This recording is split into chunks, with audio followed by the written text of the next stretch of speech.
saw you on your wedding night, and I watched you sleeping in my arms. You didn't wash your makeup off, and you woke up looking scared as hell. My love won't change, my love won't change, my love won't change a thing. You're never coming back to me. You're never coming back at all. And the way it made a young girl cry at the table next to mine tonight. And I know you would have brought him to his knees, but you're overseas.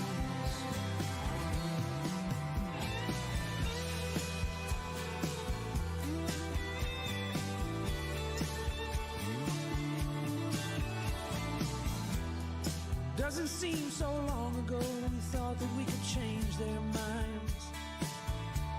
We'd stay here and fight it out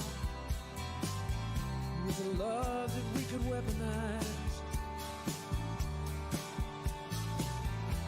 But I saw you losing faith, and I was watching when the light went out. You know what revolution means, and you know it's not an option now.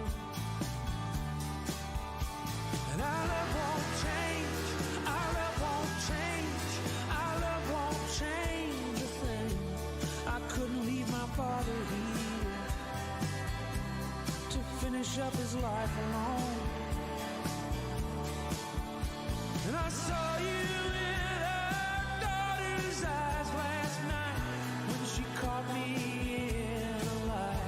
And I need you here to make both of us believe. But you're overseas.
What's going on, everybody?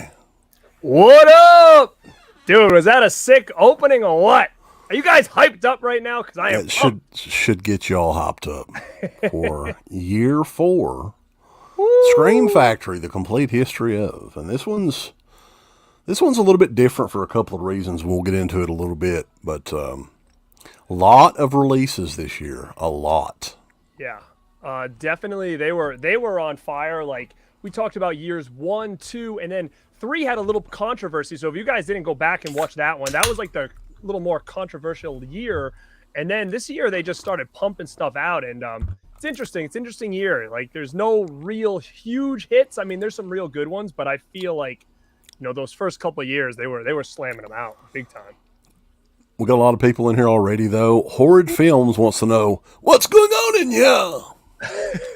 Craziness. Dirk is putting the intro over as well. Thanks, brother. So yeah, this is 6 months in the making. The last one was September of last year. So I'm thinking what we're going to do with these, because everybody's big into the Scream Factory, is make these kind of like Clash at the Champion events, like big, sort of like a couple of times a year or something like that.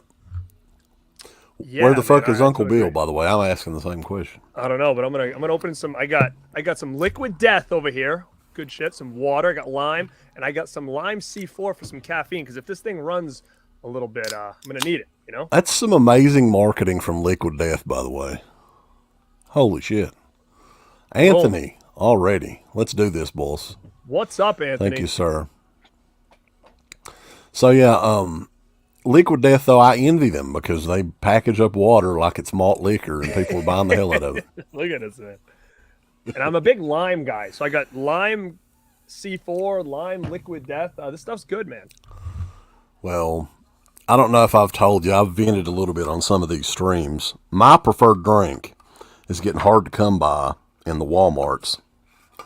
It's the sparkling peach water, and too, yeah, the ones in Eastern Kentucky are all out, and they've been out pretty much consistently for the last month or so, really. I found one shipment. I check Walmart every day, walmart.com every day, to tell you how bad off I am. So, yeah, I mean, it seems like we got a lot of people in here. So if you want to run through, I would wait for UB to come in. I see. Yeah, let's go through. Let's scroll up to the top. Through. And let's see, Rye the Horror Guy is in the house. Gus Amoretti. Oh, Curly Jaws, of course. Oh, Curly Jaws. I actually have something I was going to send you, a picture. I just took a picture when I was getting this stuff ready of Chainsaw Sally. Found it in the collection, man. Oh, Chris D has an interesting question, though. And I guess he was referring to the first song that was playing. Why does Eric Clapton close his eyes when he solos? Well, it makes it more from the soul when he's not even looking, right? So he's just feeling the note. That wasn't Eric Clapton, but I mean, it's similar guitar tone, I guess. Pop's Movie Dungeon is in the house. What's up, Pop? I'm going to be joining that guy this week, actually. I just realized Cool. he was going to be on Ken's channel too with me. So, Pop, I'll see you there, bro. Nice. Ken is in here as well. His channel is growing like a motherfucker. So if you're not subbed to him, MidLevel Media over there on YouTube. Yeah, he's a good Does dude. a great job. Alexander the Lumberjack is in here, and My Killer Podcast, Joe Bob Tarhill. What's up? Caveman Movies and More, John Cressup. What's up, John? The Boba Fett's. What's up, man?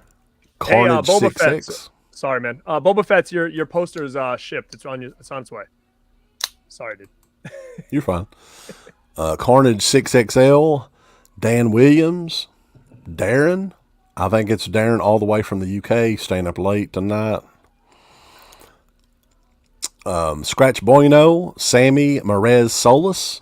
I probably mispronounced your name, but I'm from Eastern Kentucky. J1972, Dirk Hall. What's going on, brother? He was throwing out the super chats to Dana on the commentary on Friday night, and she was doing shots for every $10. So she was pretty out of it. Oh my God. Yeah. Carter Derdention, Jack Frost, Metal Man's Butt Plug is in the house. Suspirian Knight, Scott's Wrestling Collection, Foz Rotten, Horrid Films. Some of these guys I may have mentioned before. Anthony, again, appreciate it, brother. Phantasmat. Again, there's Metal Man to go along with his, What up? his little toy. Carlos, greetings from Oklahoma. Well, thank you, sir. You're not too awful far from me, I don't guess. But yeah, this is going to be a packed show, guys. Uncle Bill, I'm not sure what's going on with him. Let me check my phone. He may have fell asleep. I don't know if this is not good, or his internet's dead.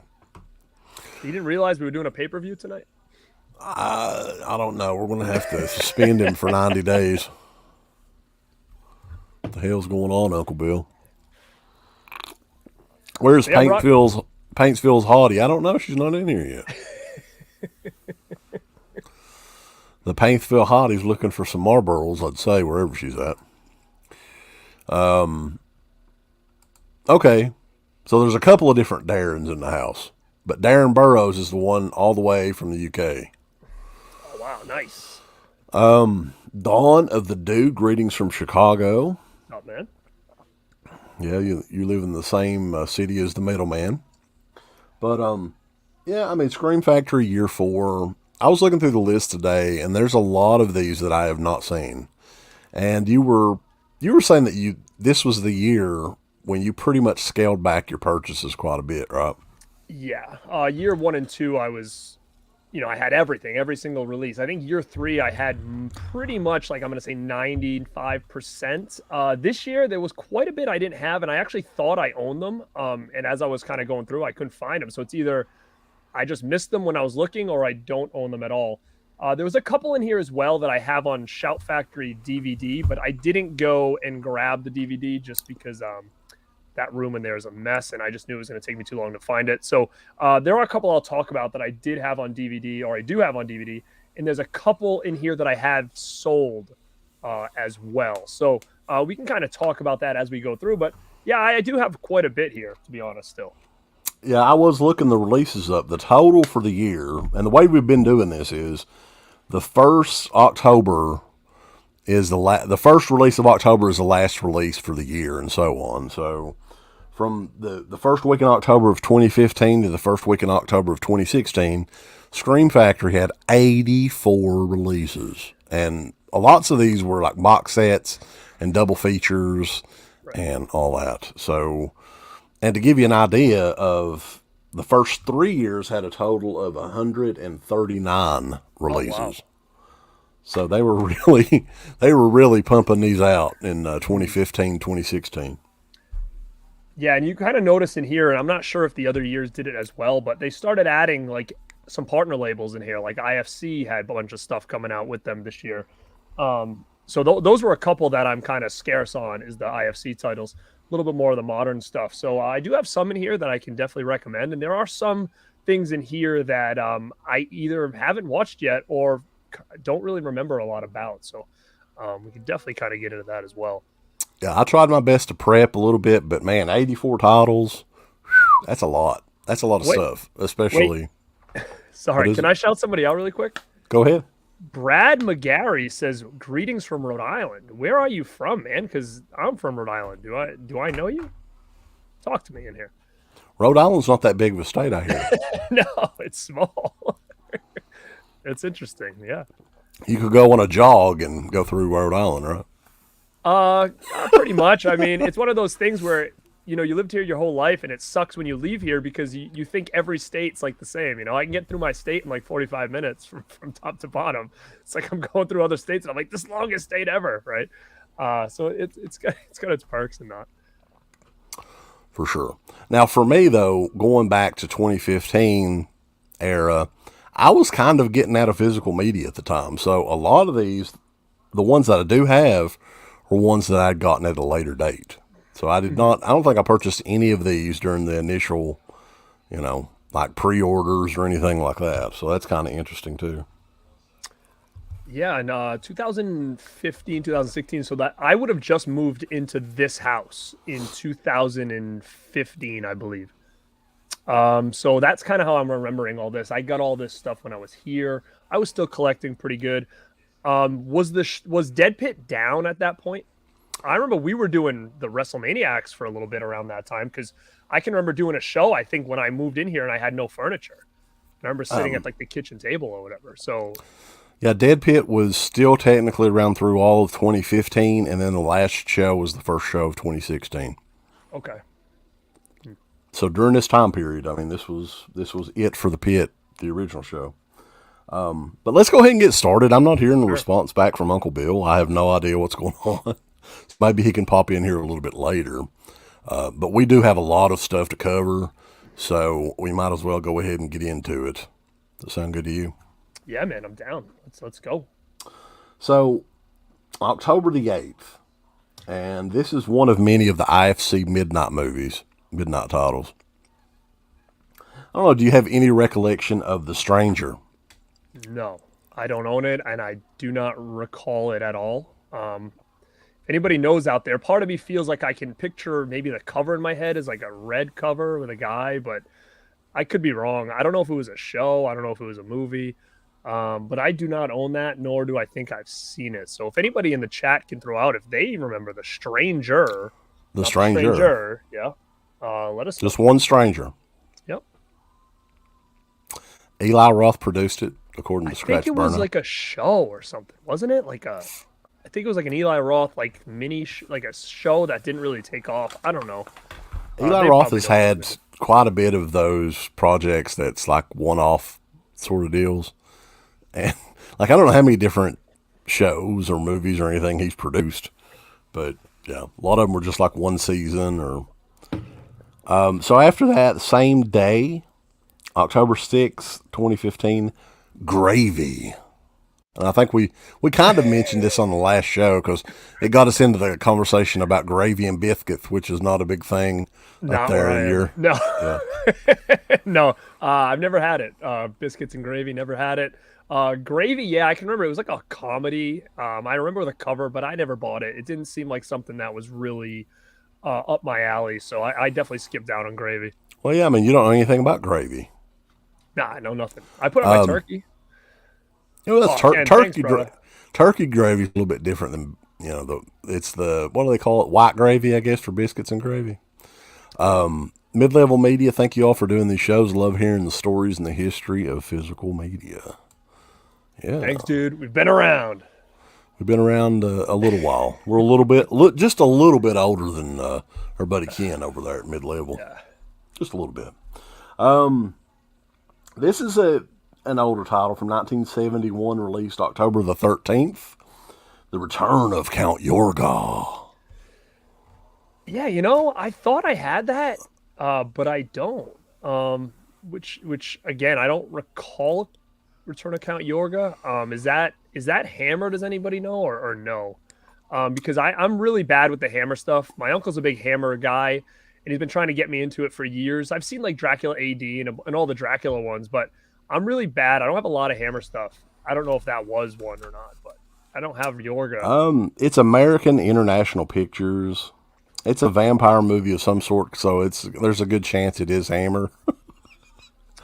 But yeah, I'm not big into the Hammer films either, and that's something that I could, kind of check out at some point. But there's just so many. I know, So- and that's the thing. It's another whole part of like Scream Factory that's really big right now. And honestly, like I may own like a couple, but not many. I know I'm trying to think who it was. It might have been Brian Goes Blue, I believe. Maybe he's into Hammer, and I'm definitely interested in. I think he did a show talking about them, but yeah, it's something I want to kind of dive a little bit more into because my uncle's been praising it all for years, and I do like the Dracula ones and stuff like that. So Yeah, so maybe that's something down the line that we can check out. Jamie is in the house. I don't know where she's been, but welcome back. She's part of the Yeah. 0.5% of the female audience here at Dead Pit. Jamie, thanks for popping in, kiddo. Hope you're well. Continuing onward, though, we're still in October. Bordello of Blood and Demon Knight. Now, these are the Tales from the Crypt. The Tales from the Crypt movies. One of them was from 95 and 96, yeah. Yeah, so Yeah, we can go quick on this. I don't know if you remember, but Demon Knight was a big topic when I was like a teenager. So 95, I was in middle school, and Demon Knight came out, and it had like a killer soundtrack. And I was big into Tales of the Crypt at the time, and I just knew it was one of those movies I really, really wanted to see. And I was begging my parents to take me, and they were like, no, absolutely not. And I can remember my best friend, his dad took him, and he came home and he's like, dude, it was like the best movie ever. And I was so jealous that I wasn't able to catch it in a theater. And it kind of had this lore that he created on how great and crazy this movie was. And I was so excited to get it. So finally, when I got it on DVD, I liked it. I had really high expectations for it based on the soundtrack, based on liking Tales from the Crypt, and also based on my friend in middle school just telling me like how insane it was, because he actually went to the theater and saw it. And I was super bummed that I missed this in the theater. It was one of those times where I was like, so mad at my parents because they were like, wouldn't take me to see this thing. And Bordello of Blood, I really didn't see until it hit Blu-ray, DVD. And, it's a Corey Feldman's in it. So, that always kind of wins me over in a way. But Demon Knight, I like it. I like it better than Bordello of Blood. What about you? Those movies kind of, since they're so close, 95, 96, I get those movies confused. We reviewed them back in the day on the show. I knew that, like you said, Corey Feldman was in one of them. I think, what's his name from Back to the Future? He was in one of them. But yeah, I mean, those movies are okay. I don't really, it's not one of my favorite. Billy Zane, there you go. Yeah, Billy Zane's in the Demon Knight. Yeah. The first one. Okay. So later on too, didn't they do like a direct-to-video one? They did. You ever see that one? But I don't remember what that was called. But I do think I may have the DVD. But they did do a third one, but it really didn't get much hype or anything like that. I'm pretty sure. But no, they had good soundtracks. Both of those, though, are, and I think Ken was mentioning a little bit earlier, those go for quite a bit of money. They're out of print, especially with the slipcovers. They go for, just crazy amounts. I mean, that's the one thing that there's no denying. Scream Factory is like a collector's, brand for sure. So once these titles go out of print, they usually go way up in value, no matter what they are. Yeah, and that's why I think it's cool that we're doing the show, only because we were really deep into collecting when Scream Factory hit. Like, we talk about that in the first episode. Like, I can remember where I was when everything dropped, like the announcements. And, I did get lucky enough that I was collecting pretty much day of releases. So I have all these on slips where now people getting into the game, man, it must be tough to get into it now. Don't fucking ask him. Because I don't want to fucking talk about it. I bet that little dog shit in the floor or something like that, and Uncle Bill had to clean it. He pooped all over the Scream Factory Blu-rays. That dog shit on my chest. He's like, that's an expensive slipcover you're shitting on over there. Why did you fit on Bordello of Blood, baby? That's fucking hilarious. I was just watching that movie, and it's god awful. Yeah, that's what I was telling him. It was like, we've reviewed those on the show, I'm positive, back in the day. But I've never really been, I was a fan of the show. Was the show still going on at the time? 96? I think so. Unless I was watching reruns. I don't remember. Actually, you know what? It might not have been, because I never had HBO. So I was watching Tales from the Crypt on another channel, because it was an HBO, right? Original? That's where it started, right? Well, it started... The first season was 89. How many seasons were there? It may have been 10. Oh, maybe. I have them all, but... So, yeah, I guess if there's that many, it probably was still going throughout the... I know there has to be at least 8 or 9 of them, because I remember having, like, the box set lined up, Mm-hmm. Yeah. Somebody on here will know. Ended in 96, according to Scratch Bueno. Okay. So I don't know where I was watching it, because people are saying it was on HBO. I never had HBO as a kid, so they must have been like reruns I was watching then. Back it was on Friday nights. It was about 11 o'clock on HBO, I think. And, I'll tell you, funny story about that. Like, I used to set up and watch those with my grandmother, and my grandfather would come in and get so fucking mad that we were watching that. He's like, "That's filth. Stop watching that." Burn that damn filth off, Aaron. It was great. I love hearing all these stories and even just talking about some of these movies. Like I was just saying, it brought back a lot of like it opened up like a lot of memories talking about Demon Knight and how I was so upset that I couldn't see it in the theater. So Tom it's Arnold, nice to super hear chat. those. Tom Arnold, thanks, buddy. Appreciate it. He wants to know why Uncle Bill and Steve and Dana were watching a adult film on Friday night. It did feel like that. Like there was probably, I'd say, 10 different nude sex scenes in that movie, all over I the was place. like so hyped up to watch that, and something come up. I just couldn't do it. And but when I came back, I at least watched the first half of it. I was like, I've got to see this. Man, like, oh my god, that's It's all difficult. I can say. It's difficult to explain how fucking great that movie was in like Yeah. a insanely shitty way. And we're talking about champagne and bullets, by the way, for those that's. Yeah. But yeah, I mean, it's one of those things that you can't. I don't know how we would review something like that. I don't think you could review. I mean, it's on like Troll 2, New York Ninja level kind of. The star of it, though, John DeHart, he's like the whole effing show in that. I mean, he is like the coolest guy in the movie. He's always getting all the girls, which is, he hired like a Playboy playmate, right, to be his girlfriend in it and to have sex scenes with him. Right. Okay. At the same time, he's doing the shimmy slide, doing like all of he does like country songs, like line dancing country songs throughout it. It's just, it's weird. But I would highly recommend it. I don't think I could recommend a movie more, really. Yeah. Plus, that had the added benefit that night of getting Dana fucking plastered. And the next day on their stream, she was like, I threw up all night. You guys are crazy. Yeah. Just fun times all around here. Yep. Getting back into it though.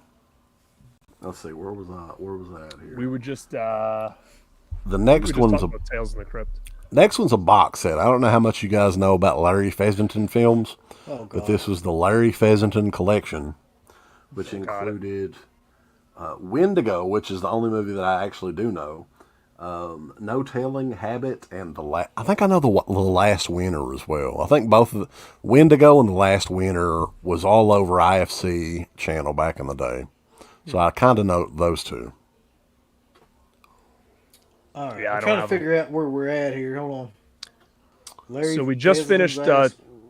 Tales from the Crypt, I think was the last big one. We are on that release. Is release 145 if you've got them numbered. All right. Yeah. So Larry Fezzington, though, is mainly, I think he's mainly an actor now. I don't know if he's really directing anymore. But some of those movies aren't too bad. I mean, the visuals and all that, I guess, is the strength of them. Everything else was not the best. I remember Larry Fezzington. I mean, I remember the guy and what he looks like and everything like that. But I know we've watched a couple of those movies, but I couldn't tell you a damn thing about them. So that was on October 27th. No, wait, October 20th. October 27th is a collector's edition, finally, of a classic. A lot of people love this movie. The final chapter up to now, I think they may be doing a new one, of The Evil Dead. It's Army of Darkness, the collector's edition, which, Garrett, there you go. Slip, dude. No, I don't know if this is, when I was pulling this out, I don't know if this was the first, but again, this image is the best. I think this might have been the first time we ever ran into this problem, unless there was Halloween box set had an issue too, right? This was another one. We had to get replacement discs for this. Remember that whole ordeal with Army of Darkness was another replacement disc edition. So those were starting to kind of come around a little bit more there.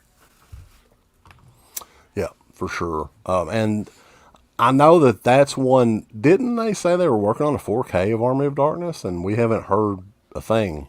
Well, that was the big thing with the Groovy Edition big box set thing was that Army of Darkness wasn't in it because Scream Factory was working on the 4K for it. So, yeah.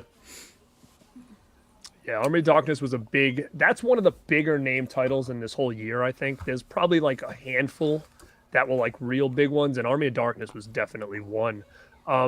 Did Army of Darkness have a Blu-ray before this? I don't recall if it did or not. Shit. This that's a might good have been the question. first Blu-ray that it ever saw. Let us know in the chat, because usually I remember these. I know like Evil Dead had like a bunch of stuff, but I think this may have been it for Army of Darkness. I think there was a standard Blu-ray from like Universal or one of those companies. It didn't have like a white cover I on remember it. that. Yep. Yeah, I don't remember. I think so. You're probably right. Yeah, I just remember that cover. It was kind of a throwaway release. Ken from MidLevel says Army of Darkness was announced on 4K mid 2020. That's what I was thinking. It was a while back, so they've had some issues. Our buddies at Scheme Factory have. Also, for everybody watching, we've got a lot of people in here already. Thumbs up the video. It helps Uncle Bill, whether or not you like it or not. Thumbs down. Fuck you. Uncle Bill doesn't like the thumbs up. Yeah. Share it, thumbs up. Let everybody know we're doing this right now, because, again, it is one of our bigger shows, and we got some bonuses that you guys are going to want to check out later in the show. So definitely share this link around and throw a like, guys. We're going to be dropping some surprises, baby, throughout the show, so don't leave. We've got more up our sleeves that you guys are going to enjoy. So I shouldn't have printed this out so small. I think I do it every time. He's like struggling, trying to read what the fuck it is. A lot more independent stuff. Blood-sucking bastards. I don't have that. November the 3rd. Stung. It's not Stang, it's not Stang, it's Stung. Holy shit, you got Stung. Stung, baby! This is Stung! Any memories of Stung? No, creature feature, big bugs. I think Daniel, what's his name's in this? No, who's in this? Stung. Lance Hendrickson's in this. Look at dude, Stung with the slip. What the hell is Stung that? with the slip, dude. Stung. Ooh, look at that image right there. Boom. For some reason, I'm guessing if that one's out of print, it's not really going for a whole lot. Just be my guess. I could be wrong. Pop, you got Stung with the slip? Our buddy Pop may have spent a flat fortune for Stung. Bound to Vengeance on November the 15th. Another IFC midnight indie movie. If he's got this shit, I swear to God, how? Listen. Why? Did you get that at the dollar store or something, or what? There's got to be something. You didn't pay full price for it, hopefully. I don't remember. I think I probably got it on Amazon when it was on sale, but Bound for Vengeance, man. It was actually pretty good if you guys haven't seen it, because it has Richard Tyson in here, who I'm a huge fan of. If you don't know, from Kindergarten Cop, he played Crisp, and from 3 O'Clock High. Man, so I'm a big fan of him. Dirty Dick Tyson. So again, Richard Tyson's in this. So if you guys haven't seen Bound to Vengeance, I actually say it's a good one. It's one of the good IFC ones. So check it out. How is Bound to Vengeance not a Steven Seagal movie? That would be the perfect fucking title. Maybe he was originally hired to be in it, and they just couldn't. He got pissed at somebody and left. Bound to Vengeance sounds like a TNA pay-per-view. Yeah, it does. It does. Linnea Quigley combination. Matt says Linnea Quigley Stung with the slip. is currently selling her clothes on eBay. Who is? Yeah. Linnea. Yeah. She's been selling all kinds of shit on the Return of the Living Dead side and eBay here lately, I've noticed. Big release, though, on November 17th, 2015. It was a double feature of Troll and Troll 2, Garrett. I know you've got that one. You guys got the green cover, though? Look at that. Boom. I've got the Eureka edition of that. Love Troll 2. And then inside I got Best Worst Movie. I guess that might have came with it. Don't remember. But yeah, this is a great one, guys. If you haven't seen it, obviously a lot of you guys have seen Troll and Troll 2. Dirk Hall's thrown an awful bunch of money at us. We're going to review at least 1 or 2 movies for you, Dirk Hall. I've got to do something for you. Yeah, we gotta. So we appreciate it, though. He says, if you ain't going to throw down any money, at least hit that like button. I love the channel, but I'm rubbing nickels. That's all I can do for now. Dude, don't worry about that stuff, man. That's awesome. Yeah. You know what I have to say, though, about Troll 2 and Troll is everybody loves Troll 2, which is, it's one of those so bad it's good. But Troll, to me, I can't stop laughing when the guy's introducing himself as Harry Potter. Now, like, back, looking at it now, it's like, hey, I'm Harry Potter. And it's like, it's just mind-blowing to me. That's his name in that movie. And then you go to thinking, you're like, wait, did they rip this off, or is it just a big coincidence? I don't know. I always thought that was funny. It's been a while since I've seen the first Troll, but that's definitely a staple from the 80s as far as video store stuff. I always thought that the troll on the cover looked like Robert De Niro. Like when I was a kid, What? I was like, "Is that Because I don't remember which movie it was, but I kept thinking it was the same guy. But no, Phil Fondacaro's in that. It is an Empire picture. John Carl Buechler, he didn't direct it though. He just did the makeup or something. I think he directed it. Did he direct it? I believe so. Yeah. I maybe think he did. Yeah, that's a movie that like I actually kind of liked in a non-ironic kind of way when it came out, and have gone back and watched it a couple times, and it's not that bad. I mean, it's nothing at all like Troll 2, but Troll 2, like once you figure out who's behind it, like the guy that directed it, you kind of understand why it turned out the way that it did. And to be honest, that's not even probably that's probably in the top 3 of his worst films. Claudio Fragasso, like, I mean, there's so much shit that he did that's ridiculous that it's amazing. Well, this is his most beloved one though. Troll 2 is. Yeah. I don't think it's his worst film though. Julia Louis-Dreyfus was hot in Troll. I agree. She's very young in that one. The June Lockhart was in Troll as well, from Lassie and Lost in Space. Remember her? Mm-hmm. So yeah, Troll. That's a pretty good double feature, and I believe the documentary Best Worst Movie was included in that as an extra. Is that right? I believe so. It's in there. I don't know if I put it in there or if it came in there. I don't remember. I think that we actually interviewed George Hardy and Michael Stevens right around the time that came out. It does. It says also includes best worst movie DVD. Okay. Oddly enough, I believe that was Troll's debut on Blu-ray, but Troll 2 had a Blu-ray before that one. Yeah. Mm-hmm. Because we got all kinds of copies sent for review of that. I remember that. I was like, they're sending us like 5 copies of this shit. Yeah, that was amazing back in the day though.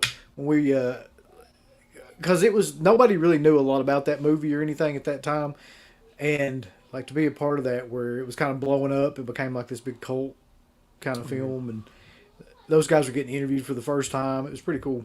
The same day, November 17th, 2015, White of the Eye, which is from 1987. Well, fuck. Any memories of this one, Garrett? I don't recall this at all. White of the Eye. I've never seen it. I think it was like some kind of thriller. I'm trying to remember. It's got to be Italian with a name like that. White of the Eye. No, it's not. Let me see who made it. David Keith's in it. Kathy Moriarty. Oh. So yeah, it was. I vaguely remember it, but I feel like it was like more like a thriller. But I don't know. But I forget. But White of the Eye, I thought it was. It may be good. It may suck. Yeah, I'm pretty sure I kind of liked it, but I could be wrong. The next one, Blood and Lace. It's an American International Picture from 1971. That one came out November the 24th. Now, I do not remember anything about this, but the reason I jumped on this right away is my uncle had been talking about this movie for years and years because I guess it didn't have a physical media release in a long time because I kept telling him like, oh, I saw that movie you keep talking about. He goes, no, he's like, that's Blood and Black Lace or whatever. So Blood and Lace was something he always was all about. And I just don't know if I ever saw it, but the killer on the back looks awesome. So anybody knows about Blood and Lace, I may have watched it, but I don't remember. Is that Hammer or is that British? It seems like it's... Let me see. It's American International Picture, so it technically shouldn't be British. I don't know, maybe it is. It says Blood and Lace is a twisted tale of horror frequently cited as a precursor to slasher films of the late 70s and 80s. Oh. So, and the guy and the thing with the hammer in the back looks pretty badass. And this is definitely one I want to rewatch because, like I said, my uncle's been he talks about this all the time. So, put that in my rewatch list down there. There's another one they got from fucking Metal Man. What is it? It's just him. Being Metal Man. Yeah. Hey. Next one though was Ghost Story from 1981. This is one of those movies that was in that big pile of laser discs that back in the day that kind of got me rejuvenated in the horror genre a little bit. It's got a weird cast. Wait, is that Ghost Story like the one from the 80s? Because that Yeah. cover is completely different than the poster, which I thought the poster was I killer. think it's this one you're used to. I think. Yeah, that's it. Yeah. So I remember the DVD had like a snap case. So as soon as this came out, I'm like, all right, let's toss this snap case and get this thing. I thought this was a good one. Is this like the one that's more like a anthology, or am I getting that confused with the other one? I don't Sounds like think another- I don't think it's an anthology. Isn't it the one where like a bunch of older people get Yeah. together and like What do they tell call, like, like ghost Chowder stories Club or or something? something? What do they Yeah, call like the something It's Chowder got Club? I know it's got Fred Astaire in it, which I thought was just does. so weird. There you go. I remember that, and it's got that Craig Wasson that was in Nightmare on Elm Street 3, and he was in a couple other horror movies back in Oh the yeah, day. it says here the Chowder Society. Yeah. Yeah. So No, it it's is an pretty cool. anthology. No, I don't think guess it's not. an anthology. I Yeah, might be don't- getting I this don't remember confused that. with Dead Time Stories. I think I might be getting that confused with this one.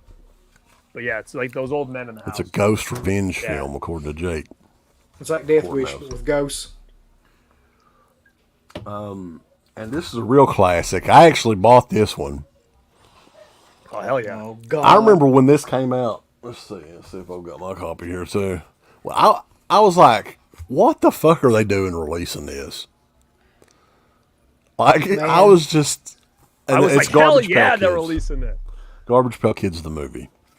Look at that. That's the Say what you will, but that I think at this fucking point they movie- just knew that if they put Scream Factory on any movie they wanted, and it would have been fine, because this is not a horror movie at all. At all. There's nothing remotely scary. I mean, the kids themselves are like unintentionally frightening, I guess. They do look kind of Oh, they do I'm look always kind a of big. scary, but It was that one of- movie's so a bad. classic. It's good. Like this was a go-to as a kid for me because I was big into the cards and stuff. So when you had the live-action movie, I was all about it. I mean, the characters looked awesome. The worst part of the movies are the humans, to be honest with you. Like The kids, yeah. yeah, like the kids, they would do like what sewing and all that stuff. Like remember, I think the characters just looked awesome. It just shows the sign of the times. Like now, if we ever got a movie like this, they'd be like CGI Garbage Pail Kids. Like these guys were like legit. Like Yeah, there's something about that movie, like the look of it, and just the fact that it was all done with practical, makeup effects. Yeah. That's still awesome. It's just the plot of that movie is fucking stupid for one thing, and you're right though. The kids are like just awful. Like I mean, well, the movie is just bad. Sean Astin's little brother Mackenzie plays. I think his name was Dodger. Wasn't his name Dodger? let me see. Dodger Aston. Well, no, that's his name in the movie. And you remember Yeah, Dodger. his love interest is like a girl that, I mean, I don't know if he could be like his brother and just be really freaking short or something, but they look like there's like 10 years in Yeah. between, They did. age-wise. It's just funny the characters they chose too, like alligator. Like why? I always wonder why he was one of them. I was like, it's like an alligator. Like they could have picked anybody to be in that. Oh, Carla Jaws says, and we agree finally on a movie, 0 out of 10, it sucks just as bad as Lords of Salem. What this? Look. I'm not gonna say this sucks. Look. I'm not gonna say this sucks. Number one, Dude. bruh. Number one, Garbage Pail Kids movie does not suck. I mean, it does, but it doesn't. I hear you. Number two, Lords of Salem doesn't suck either, for that matter. I mean, I'm gonna say like Garbage Pail's Kids sucks in like the way of like Mac and Me kind of sucks, but it's still Yeah. it was such a killer movie for me as a kid. I'm always gonna have love for it. I mean, it's kind of got a nostalgic thing going on for it, but for somebody new watching it today, if you've never seen it before, you're not going to make it through it. I don't think. It would be a tough watch. it's certainly It'd be a cool, tough dude. watch now, yeah. Next one up, December the 6th. Women's Prison Massacre. Carrie. I've know, actually I- got that too. I don't know thought I why. had that because I can remember the cover and everything of them like busting out of the jail and like that cartoon image. I could not find it for the life of me. So unless I just have it on DVD, I don't know what I did with that. But I don't remember much about it, to be honest. I bet Steve has it. I guarantee he no. does. Yeah. No doubt, no doubt. So it was a Bruno Mattei women in prison movie, and I don't know if it's still available, but yeah, it'd be a good double feature: Garbage Pail Kids movie and Women's Prison Massacre. Yeah, there's so much in common. The next week, December the 15th, The Car from 1977. Have you ever seen this? Because I've Yeah, always heard about this movie and never seen it. it's good, man. It's got what's her name in it? I think it's got Kim Richards in it, doesn't it? Let me see. Maybe not. It's got, God, what's his name? Doesn't it have Brolin in it? Yeah, James His Brolin's dad? in it. Yeah. Oh, Kyle Richards, not Kim Richards. Kyle Richards is in this from Halloween. Yeah. Oh, this was a good one. I thought this was pretty good. You know, it's a standard like what you'd expect is what you got on this one. Is it like Christine? I mean, is that the... No, it's more like I think it's more like I think in my head it was more kind of like Duel a little bit. I'm trying to remember though. I could be wrong. Maybe it is more like Christine. There's a lot of stuff to now. catch up on here, though. That's what we were saying. Like, compared to previous years, Scream Factory was just churning this stuff out like crazy. 2015, 2016. Continuing on here, we're still in 2015. There's a double feature, Dungeons and Dragons double feature, Dungeon Master and Eliminators from the mid 80s. The Eliminators, Cronus, Saturn. Total elimination. Yeah, I Nobody got don't it. know what that is. Dude, I don't remember any of these two. So, if anybody says it, let me know if any of these are great. Tell me because I don't remember Dungeon Master or Eliminators. I don't even know if I've ever watched this, to be honest. Anybody in the chat have any memories of those Dungeons and Dragons films? Probably not. No. Zombie High, 1987. They released a lot of stuff from Palisades Entertainment Group, which I guess they bought in a big lot or something because I'm seeing that name on here. This one was from 1987. Now, this is one that has Virginia Madsen in it. Am I correct? Yep. Okay. I think I've seen that, but it may have been a little bit. They were really putting out some shit. I agree. damn. This is another one I get real confused with Horror High, and I know, speaking of that, I think that's coming out from Arrow very soon, but I get them very mixed up, so I'm trying to think what happened in here. I think the girl from Twin Peaks is in this one, too. But I could be wrong. Yeah, he says Zombie High is not very good. I don't remember much about it, so it didn't stick with me, I know that. Oh, shit, I must have to get this. Christian says that Dungeon Master's awesome. Wasp performs in it. Guess what? I'm going to have to watch it now. I love Wasp. Yeah. We'll have to check it out. Is it as good as I Was a Teenage Zombie? Because that's a fucking masterpiece. That has never come out, has it? On anything. I had it on VHS. I used on to watch VHS. it like over and over and over again. Check it Let's out. continue on through December. They're churning stuff out like crazy. The Brain That Wouldn't Die. Another American International Pictures from the 60s. Did you get that one, Garrett? No, I didn't have it. I thought I did, but couldn't find it. Okay. I know you got what- this one coming What's up. I was just going to say, I know he's got this one coming up. Nightmares, the anthology film from 83, 82, 83. Great movie. This is a good one. This was very sought after on DVD. The DVD was worth quite a bit back in the day. Do you guys remember that? I was going to say, like, I can remember, like, that was the one for a long time to try to find because it was worth so much and it was out of print. And, like, every time we would go out looking for DVDs, I'd always look for Nightmares. And I'd, It was like, an Anchor Bay release, I think. yeah. And I had, I watched it on something. And, I mean, it's an okay movie. Emilio Estevez is in it. It's got some, he's like, that's probably my favorite, the most memorable one for me is the one where he's, like, playing the video games and he gets I sucked love into that. the video game and, like, yeah.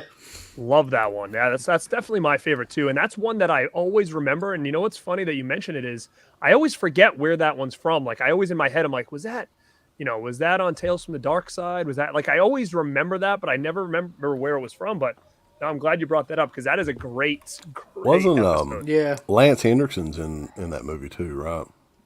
I don't remember him in it, but I I think can he's only like remember. a priest or something like that in it. I can really only remember that Emilio Estevez part of it. Like I know there's too. more. Okay. Yeah, I But could yeah, be mistaken as well. I Some of recommend these Nightmares anthology if movies. anybody doesn't have it, but I don't know if it's maybe it's out of print, maybe it's not. But like Uncle Bill said, this was always the one that when you went out searching for out of print and used stuff back in the day, it was the one to get. And I can remember finding it one time and being like, "Yeah, I'm so souped." And so when Scream Factory announced this, I think it was like the last title of 2015. It was definitely on it. I think it was a big one for a lot of people when this thing was announced. Yeah, it was. Another double feature released on January 5th, 2016. The House Where Evil Dwells and Ghost Warrior. What the fuck? Yeah, The House Where Evil Dwells is like a very early Asian ghost movie. Am I right? Yeah, I'm trying to think. Does it have Susan George in it? I love Susan George, so I always grab some of the stuff that she's in. I have a thing for her. I don't know what it was, but let me see. Yeah, she is in House of Evil Dwell, so that is the one that for her that I'm thinking of. So I don't think these were that bad. These were okay, I think. and the ghosts look a lot like The Grudge. I thought, like, I mean, from memory, from what I'm remembering, but maybe I'm wrong again. It's been a while. But yeah, they did a lot of double features over the next year or so too. Over Your Dead Body, January the 5th. It's another Shout Factory original movie from 2014. You got that one? What is it called?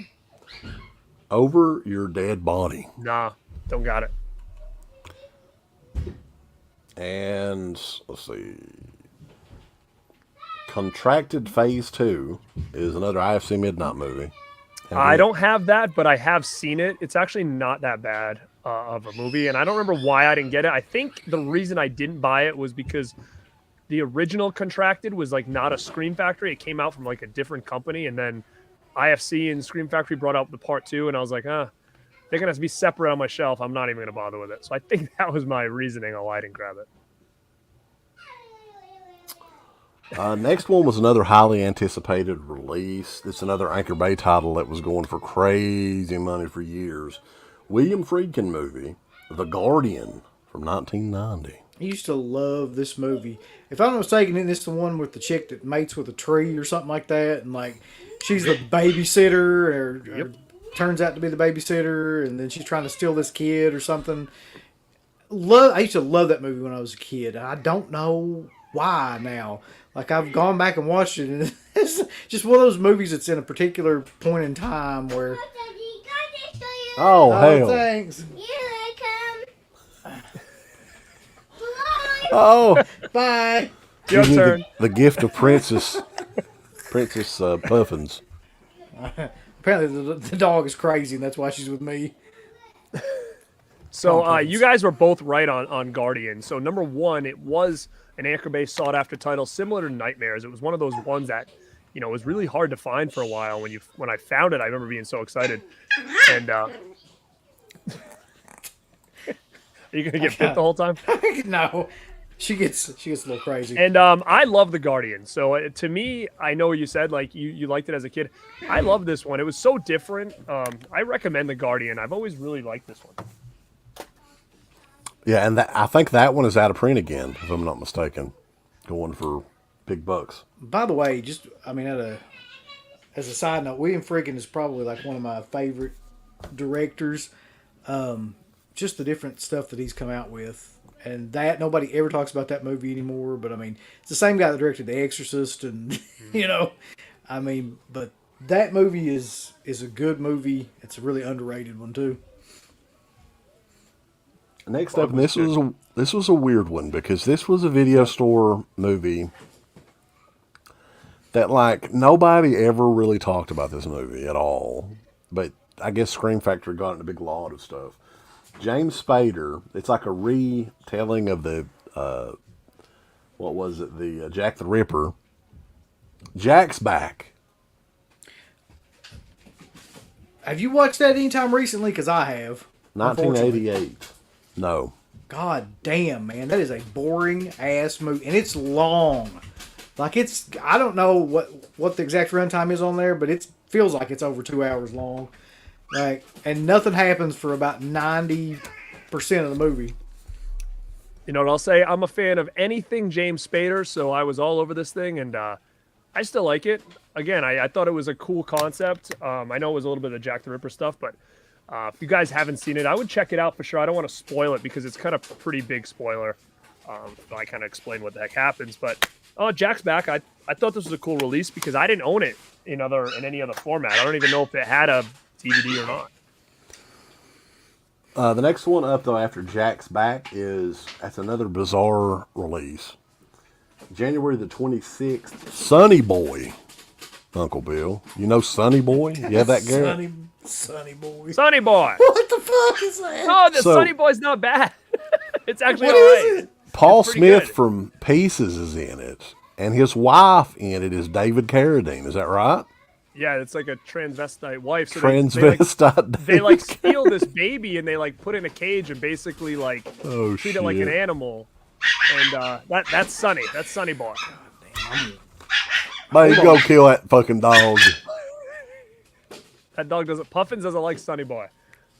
Puffins Not- is not a fan. Puffins, yeah, is not a supporter of Sonny Boy. But yeah, I mean, that's one that how is that a Scream Factory title? Like that should just be Shout Factory, wouldn't you think? Sonny Boy? I mean, there's some horror elements, I guess, to it. It's kind of falls in the same lines as I don't know what to compare it to. I was gonna say Bad Ronald or something, but it's not. It's not like that. But yeah, it's Brad Dourif is in it. You're right. Who said that down there, Roland? Brad Dourif, yeah, Rolling 666. Guilty Pleasure Media brings up Dream Lover and New Kids. Love both of them. Tough Turf too. So if anybody hasn't seen that, I highly recommend it. Another IFC Midnight film from February 2016, Hellions. Little Hellions. With the slip. Hellions. Hellions. You got to squeeze on the melons as you bow down to the Bow down Hellions. to the Hellions. That's a good line. I don't remember anything about it. I kind of remember I don't know. It's like these little kids on it. It kind of reminded me of a Halloween type movie where they were trick or treating. I think it took place around Halloween. I forget, man. I don't know. I think I can't say. Oh, Curly Jaws liked it. Hellions. Well, that must mean This next one sounds amazing. Zombie Fight Club. I don't have that. Thank that God. one. Thank God. There's at least That's that. one you need to add to the It, collection. didn't Garrett. sound like it was up my alley. Zombie Fight Club. I missed that one. Another box set on February the 16th. It is the Vincent Price Collection 3 in 3D. I sold it for big money at the time. I sold all my prices. This one included Master of the Worlds, Tower of London, Diary of a Madman, and Evening of Edgar Allan Poe, and Cry of the Banshee.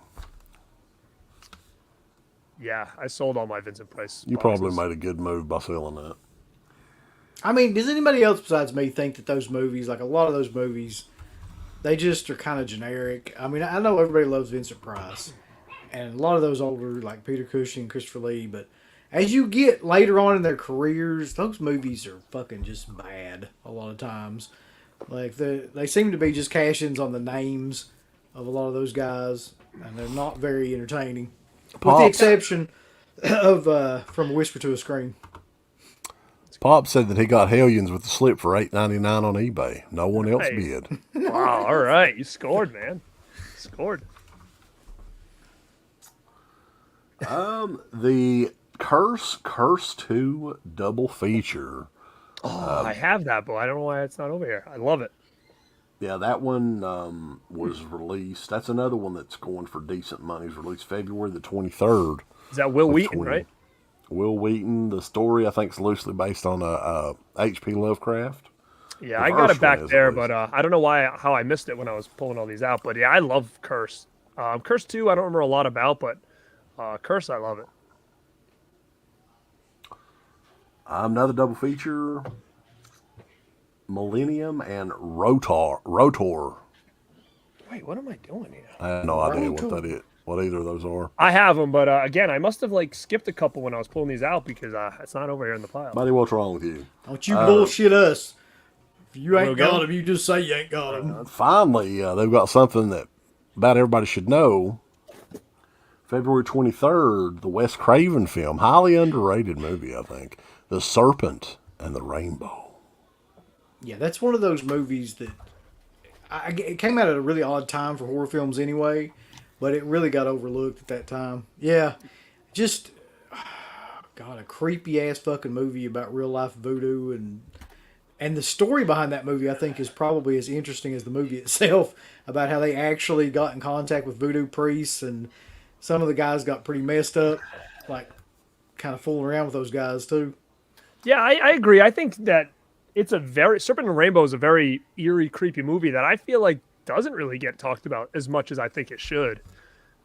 So definitely, if you guys haven't seen it, definitely check out that one. That's a good one. They had a Hold movie up. called, what is it?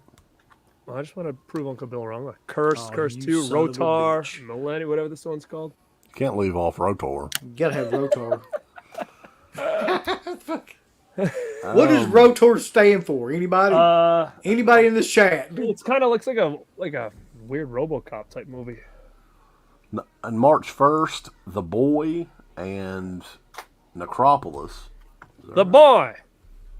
Necropolis. And that's not The Boy. That's not. No, it's not. Yeah, I think it came out like the same year, did. though. It did. How confusing is that? It was confusing. I don't even know if I've ever watched this, to be honest. But The Boy. The next week, on March the 8th, they did all the Species sequels. Species shit. 2, Species 3, Oh no. and Species The Awakening.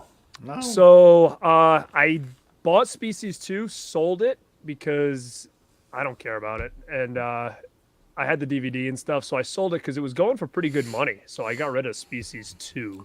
The other ones I never bought. I have just the original Species on Blu-ray, but I have all the rest on a DVD, like box set or whatever.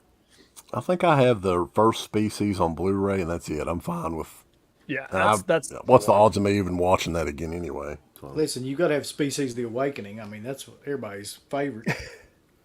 This is a movie that we talked about last week a little bit, and the Blu-ray is going for big money as well. It came out March the 22nd. Disturbing Behavior. Yeah, so I'll plug that show we did. We did a post-Scream show last Sunday, a week from today. So if you guys haven't watched that, go check it out because we talk about this as well, which I love this movie. Love it. I know we kind of talked a little bit more about it, but Disturbing Behavior, Katie Holmes, gold. Yeah, I would actually like to revisit that movie again. Somebody actually put what Rotor stood for: Robotic Officer of the Tactical Operations Research Unit. I love it. I love it. It's so It's still not as good as Cannibalistic Humanoid Underground Dwellers. Dwellers, yeah. Too. It's amazing though. Another one that was very interesting that finally came out on Blu-ray on March the 29th of 2016, Cherry Falls. And I think we kind of mentioned that last week as well. We did A little for bit. the post-Scream retrospective, yeah. Mm-hmm. Yeah, this was a movie in there as that well. is a USA. It debuted on USA Network, and for some reason, like it was delayed for a long time before it finally came out on anything like disc-wise or so. Yeah, that's that a pretty movie- good one. Movie had a great plot. It's kind of the opposite of every slasher film you've ever seen, where the guy's going after virgins in the movie, which is unique. Let's see, where am I at here? Another double feature: Murders in the Rue Morgue and the Dunwich Horror. I know Garrett's got those. I didn't. I didn't have that one. No, I didn't have the Rue Morgue one. Nope. So yeah, those were from the early 70s, both American and International Pictures. How Came out dare March the you. 29th. What about The Hallow on April the 5th? No Hallow. No Hallow? Didn't have it. So I don't know anything about it. You guys know the Hallow? No. I know the holler. I don't know the holler. Yeah, we know the holler. Hashtag. How about hashtag horror? Yeah. Please tell me you got that. I'm begging What? you to pull that. I up. don't have. I saw that on the list and I was like, wait, is this a real movie? No, I don't have hashtag. You don't have hashtag horror. Fuck. This is the thing what we were saying though. Like Scream Factory, I think was just fucking throwing everything out there. It was everything they could get a hold of, with these releases. I mean, we're being totally bombarded by these titles. Double feature of Destroyer and Edge of Sanity. Now, Destroyer is that movie with Lyle Alzado in it, isn't it? Yeah. Why are those two movies together? I've actually got that, and I have no idea why they're together either. Well, Edge of Sanity has Perkins in it, so that was always cool. See him in a different role, Maybe they were friends, Lyle Alzado and Anthony Perkins. They decided to put them That together. sounds like they would be friends, yeah. Yeah, well. What's funny is it does say Anthony Perkins is the film director of this as well of Destroyer. What? As it says 18 months later. Oh, Anthony Perkins is in both of these movies. Oh, okay. Edge of Sanity and Destroyer. Well, that makes a little bit of sense. Okay, yeah. Oh hell, is Deborah Foreman in Destroyer? That makes me. She is. Yep. Want to see Yep. it? Did she get destroyed by Lyle Alzado? Probably. That's funny. The Raiders. I'm gonna rewatch. Also, that one was April the 12th. Also, April 12th, Village of the Damned, the remake from 1995, the collector's edition. Oh, lovely. One of the later Carpenter movies. Yeah. Kirsty, it's got a bad cast, man. Like, I mean, it's not a bad cast, but it's not cast well. Like, fucking Kirstie Alley, it's just odd. That's an odd fucking choice. Yeah, I mean Christopher Reeve and stuff. I mean the expectation was high. I think higher on this one than what we got, but it's been a while since I've actually watched that one. I saw it on Sci-Fi not too long ago, but it's just not a very good movie. It's really not, especially if you consider like how good like Children of the Damned and all that stuff was. And just the originals. Those were made in the 60s, 50s, 60s. So I don't know. I was gonna say we're like about halfway right now. Yeah. I didn't know if you wanted to throw something up. That's what I was thinking of because we've got a big thinking alike. Yeah, we got a big release coming up after this. So we're going to talk about our next. I think it's 2 weeks, right? Tentatively. Can you do 2 weeks, like 2 Uncle weeks Bill? from today. What? Yeah, I'll do whatever. I don't give a fuck. I don't have no time. It'd be Sunday, March the 13th. And let's take a look at what we've got planned. I know a lot of people were requesting this, so this is going to be different. Oh, what do we have our Uncle Bill? Oh, hell. Look at that. You asked for it. Now you going to blow a load all over it. Are you all going to get it? You got it, pal. Oh! The complete history of Waxwork Records, year 1. So that's coming up in 2 weeks. If Schneeberger's in here, he should be excited about this. Yeah, we're changing it up a little bit. We're doing some vinyl goodness. They do a lot of limited edition stuff. And I believe Alexander Lumberjack is all excited, as is O'Curta Jaws. So, that's coming up on the 13th. And that's just one. We've got another one we're announcing too, boys, because it's going to be fucking insane this next one. You got to wait till the end of this to see the other show that we're going to be doing too. But the Waxwork one is going to be a dangerous, I think it's going to be a very dangerous series that we're going to go through the years of Waxwork Records, because when they first launched, again, it was one of those things where I was all about it. And, I bought a record player. I didn't have one. I actually don't really even have a good setup here. And that's one of my biggest issues. But then I just started buying them just to buy them. I didn't really start playing them anymore. And you guys have heard me say this before. I'm trying to get rid of a lot of my vinyl, but I think doing this show now might be bad news for me.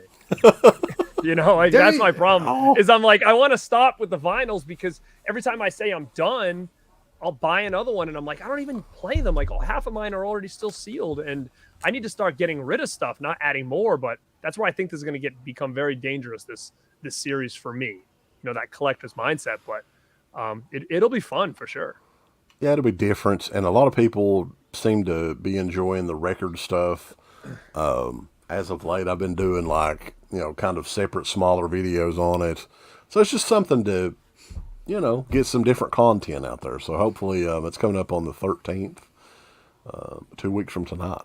There is Gonna be something huge. about though, like when we do these shows, like when we did the Anchor Bay show, and then I had Yeah. to go like find a bunch of Anchor Bay shit. It's like it just gets you like, I don't know, hyped Itchy. up to buy, like buy stuff you wouldn't even yeah. normally think about. So yeah, you're probably gonna be screwed. Yeah, after this. it definitely does. It gets you really itchy, and we already were going through the year one releases, and there's a few out of year one that I had sold because a lot of those, same thing with Screen Factory, they're going for big money if they're on a print, right? So I got rid of a bunch, but I still have some here that we can showcase and stuff, and I know you guys do as well. But yeah, it's definitely going to probably get me itchy, and I'll probably end up regretting selling some of the ones that I did, especially when people in the comments are going to be talking about it. And, it might bring in a new group of people that are really collecting, the soundtrack stuff. So I think it'd definitely be cool. Nice change of pace, but still in the same vein of like horror and all that stuff. So I think it's cool.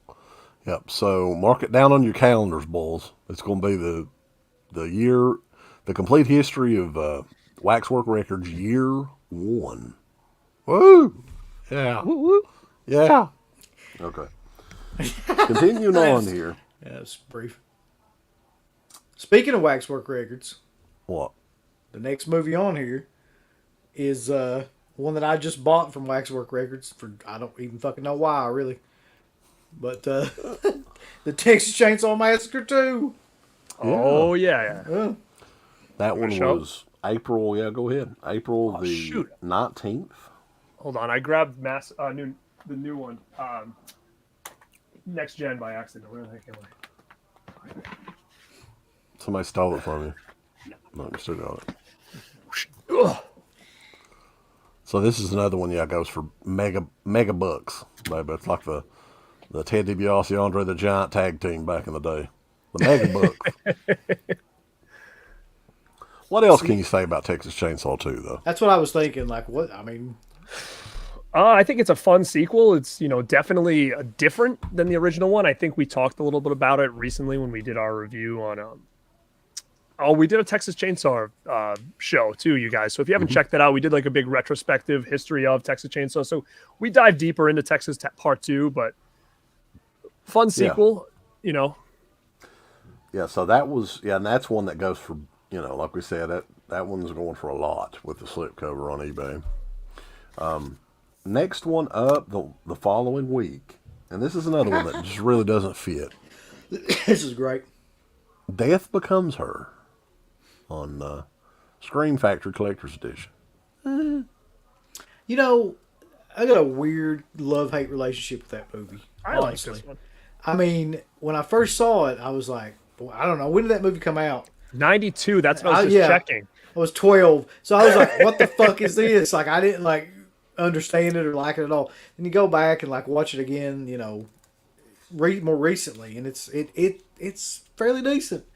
I mean, it's got some good But laughs does in it belong in Scream Factory's lineup? I mean, is it a horror film? I can say I was young, probably maybe a little bit younger than you when this came out. But yeah, I mean, this to me was like kind of a gateway for me because, I was really into horror and stuff like that, but there was only so much I could watch. Like I watched a lot off TV, which more or less were cut. I was huge into Are You Afraid of the Dark? So I was big into X-Files. I was big into Tales from the Crypt. So Death Becomes Her was something that I could get away with going to see because it was like PG-13 and I was eligible to go there with my parents, whatever. But it was kind of a gateway to me. It's a little comedy, but again, it has enough elements, I think, of horror that I really was always drawn to it. My thing is Shelley Long, she should have retired when Don't Tell Her It's Me, when she in that wonderful role, that movie. And, she shouldn't have done anything else after that. Wait, Shelley Long? Isn't Shelley Long in this? No, Shelley Long's not in it. It's Goldie Hawn and... Meryl Streep and Goldie Hawn. Oh, okay. But Shelley you're right. Long, Goldie Hawn. Also, yeah. Shelley Long should not have done anything. I could have swore it was Shelley Long. That tells you how long it's been since I've seen that. Except for Troop Beverly Hills. That was Shelley Long's masterpiece.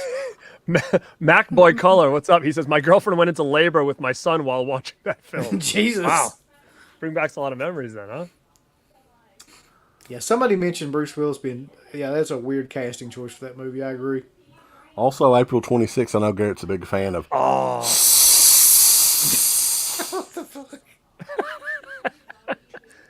well, I flipped the Why cover. not? It says snake. Snake. Hello. But if you, I would like 2 tickets for.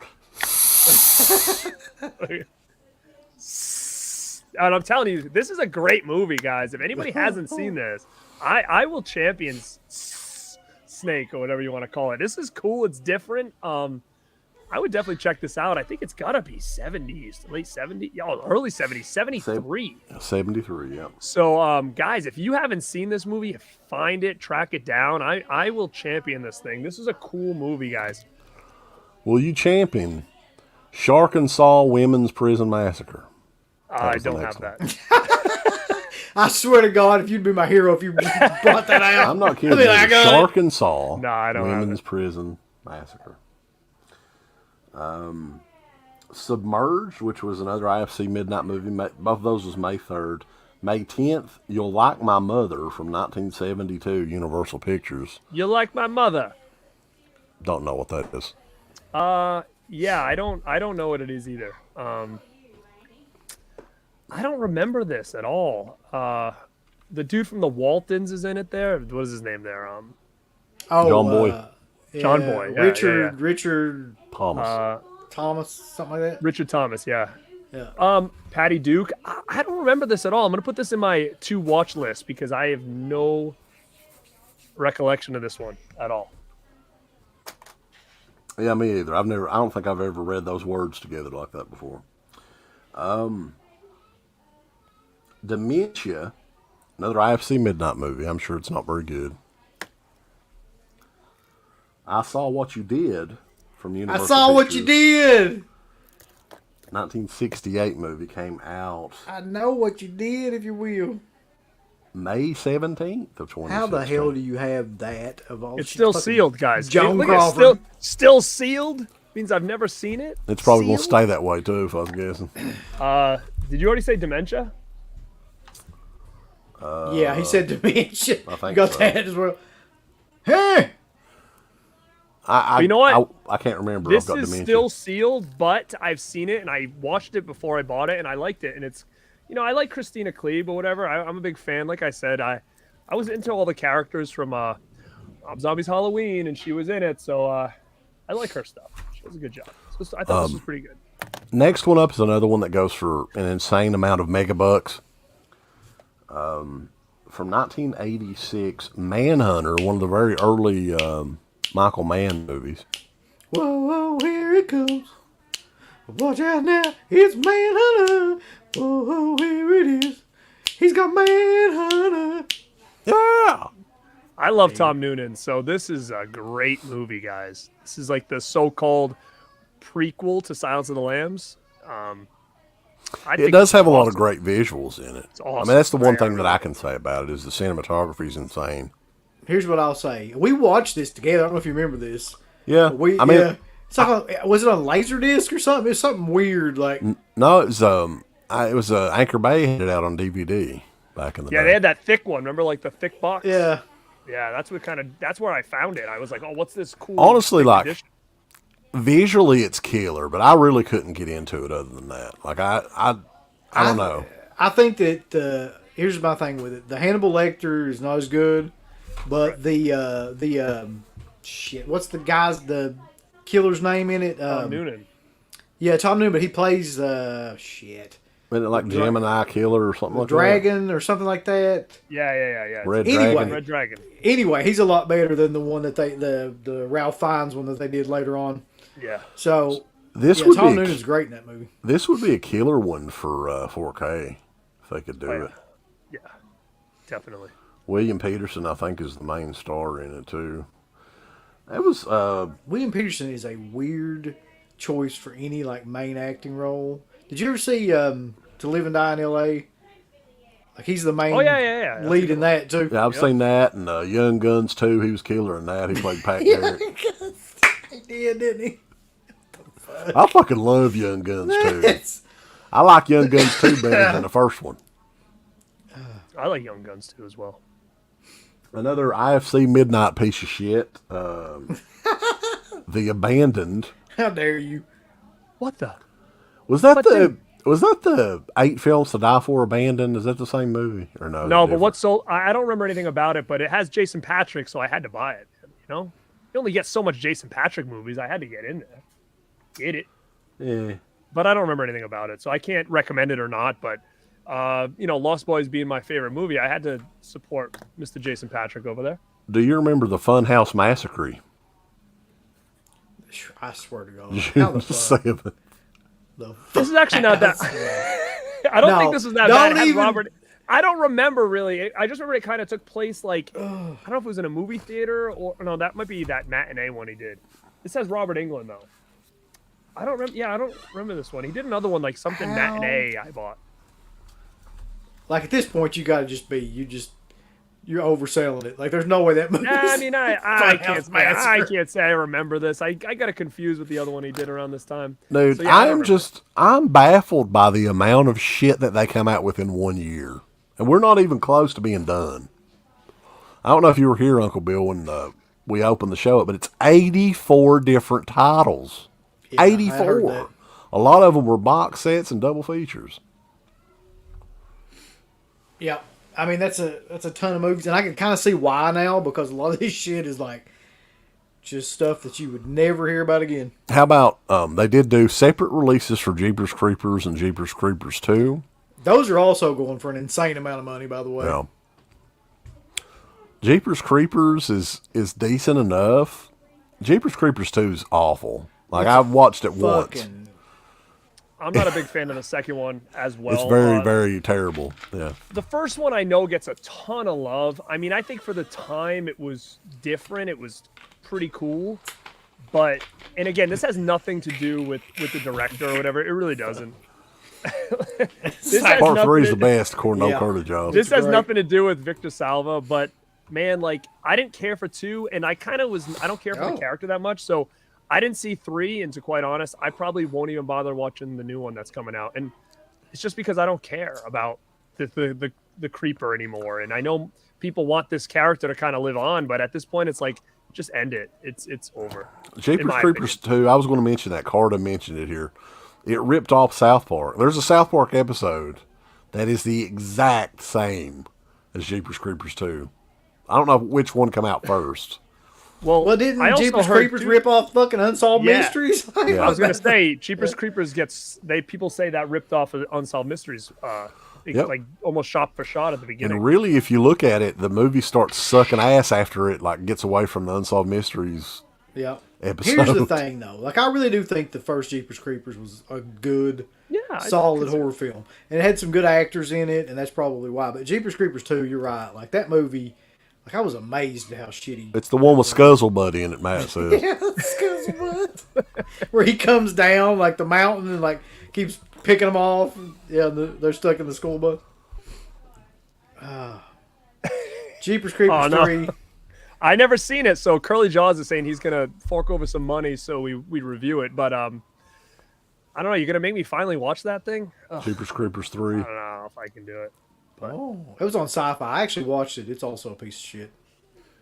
Yeah, I mean, I have no. I don't see myself watching the new one either. What do you guys? Are you guys gonna check it out? I haven't watched the third one yet. I've there a got new Yeah, it. me either. Yeah. There's a new one coming. Yeah, They want to keep this creeper going, man, for some reason. I don't know why. oddly enough, there was a remake of Rabid Dogs that came out after this too. Do you have that one? No, I was looking I've got for that it. I because I don't. think we got sent that. I've actually got that in there. That's another IFC Midnight. I didn't even know that exists. So that was on June 14th as well. June the 21st, The Crush, which I actually really like that movie. Yeah, Alicia Silverstone. I love this movie. So good. There was a time period there in the 90s, by the way, where they did like a bunch of those. I don't know why. Like That should be a show. Fatal Attractionist kind of movies, yeah. The Temp, You remember the Temp with Laura Flynn Boyle? Yeah, I And think then- that's coming out, or it just did. I think that's coming out on Blu-ray from, I think, Screen Factory, actually. Single White Female, The Crush. Uncle Bill, are you still pen pals with Victor Salva? Yeah.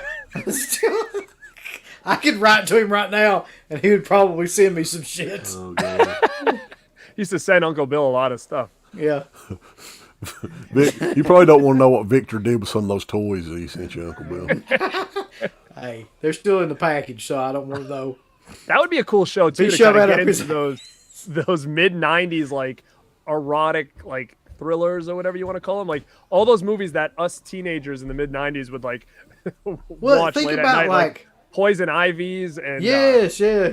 you know what the one I Wild really Things. liked? Wild Things. I love the one with Rose McGowan there. Devil... what's it called? Yeah. You know, she was, like, a student and she liked the teacher or whatever. Shit, yeah. I think I have the DVD of it. Devil something. But it was a cool one. It was pretty cool. Devil in the Flesh. Devil in the Flesh, yeah. Yeah. And they I had don't know a if that sequel. has a Blu-ray, but it Isn't that did a have sequel? Yep. No. Continuing on, though, July 5th, Cabin Fever remake and a remake of The Pack from IFC Midnight. Look at this double feature right here. Money. Okay, first of all, I'm not why putting do you have on. those? But secondly, like, why did they remake Cabin Fever? I don't know, man. And- Here's the thing. I will say I love Cabin Fever, the original. I'm a big fan of that movie. This, I was intrigued because I was like, why are they coming out with a remake of this already? Like, to me, Cabin Fever felt new. But again, on my time frame when it comes to like 2000 till now, like very skewed. But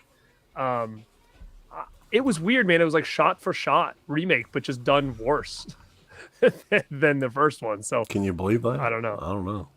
No, The bro. Pack as well, like that was a movie that was only out on like Warner Archive or something, Yeah. right? The original. So what's the thought of even doing that? Really? I mean, what name value does that have? I don't know. I actually, when I bought this, I actually thought it was the original. And then when it came and I watched it, I was like, oh no, this is a remake. So when I purchased this, I thought this was the original finally coming out. But yeah, it was a remake. No.